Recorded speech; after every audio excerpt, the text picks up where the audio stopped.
اعوذ باللہ من الشیطان الرجیم بسم اللہ الرحمن الرحیم۔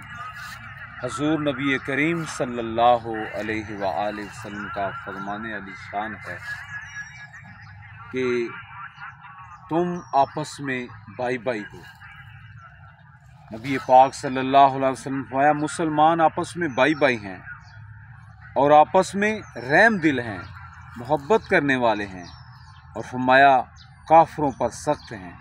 تو میرے صاحبو، ہم حضور نبی پاک صلی اللہ علیہ وسلم کے غلام ہیں، ہمیں چاہیے آپس میں محبت سے رہیں، آپس میں پیار میں رہیں، اور روحا ما بینہ آپس میں پیار سے زندگی گزاریں۔ نبی پاک صلی اللہ علیہ وسلم کا فرمان علی شان ہے کہ مومن آپس میں بھائی بھائی ہیں، تو ہمیں بھائی رہنے کی توفیق عطا فرمائے اللہ رب العزت، اور کافروں پر ہمیں سخت رہنے کی توفیق عطا فرمائے، اور آپس میں نرمی کے ساتھ، محبت کے ساتھ زندگی گزارنے والا بنائے۔ آمین ثم آمین۔